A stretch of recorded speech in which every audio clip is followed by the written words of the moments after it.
Pose पत्रिका के साथ एक इंटरव्यू में सद्गुरु आज के युवाओं के सामने खड़े कई मुद्दों के बारे में बात कर रहे हैं और ये भी समझा रहे हैं कि कैसे विज्ञान और तकनीक के द्वारा मिलने वाले लाभों का अधिकतम उपयोग किया जाए। प्रश्न नंबर 1। आज का युवा वर्ग मोबाइल ऐप एवं नवीनतम उपकरणों के मोह में पड़ गया है। उनका दिन सोशल मीडिया पर एक पोस्ट करने से शुरू होता है तथा एक ट्वीट के साथ समाप्त होता है। तो ऐसी परिस्थिति में वे अपने जीवन पर नियंत्रण कैसे रख सकते हैं? सद्गुरु कहते हैं, जिन्होंने अपना जीवन अपने हाथों में नहीं लिया है, उनका ध्यान हमेशा कोई ना कोई चीज भटकाती रहती है।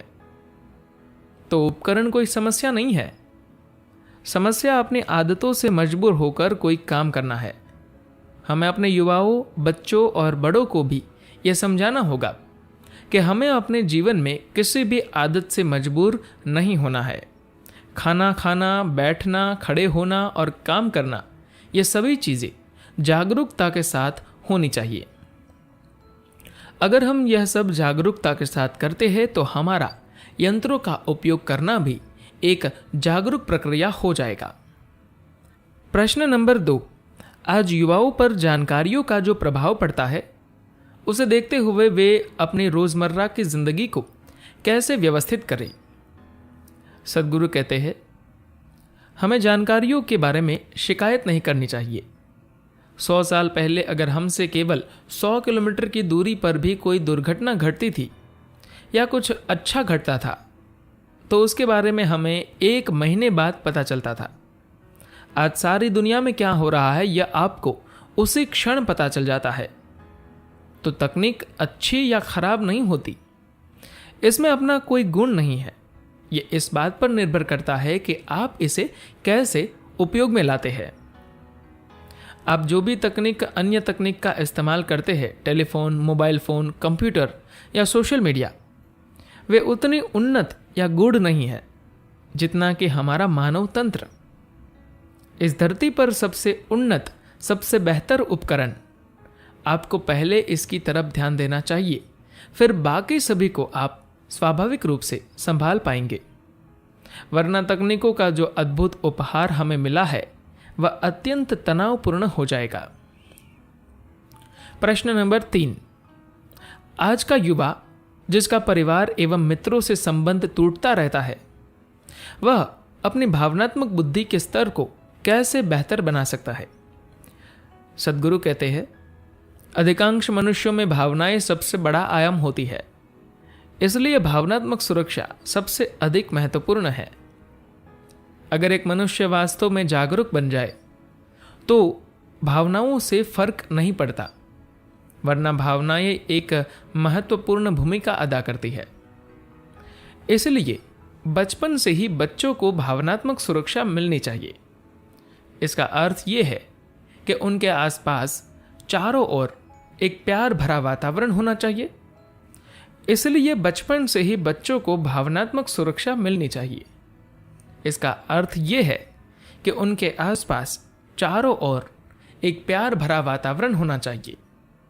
सिर्फ घर पर ही नहीं, बल्कि स्कूल में भी, गली में भी, जहां भी बच्चा जाए उसे प्यार भरा, स्नेह भरा, स्वागतपूर्ण वातावरण मिलना चाहिए। यह सबसे महत्वपूर्ण बात है जिसके बारे में हमें मानवता के खुशहाली के लिए ध्यान देना चाहिए। प्रश्न नंबर 4। पशुओं या पालतू जानवरों से युवा वर्ग कौन से पाठ सीख सकता है?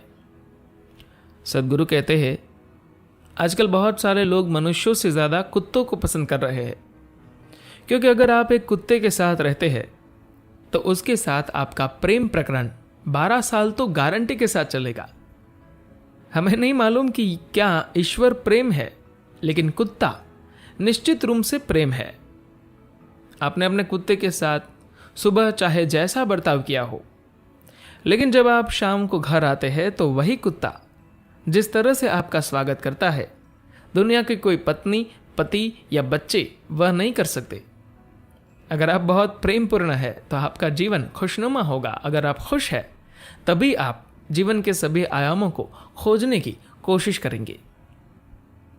इसलिए कोई आश्चर्य की बात नहीं है कि बहुत से लोग अपने परिवार के लोगों की अपेक्षा अपने कुत्तों से ज़्यादा प्यार करते हैं।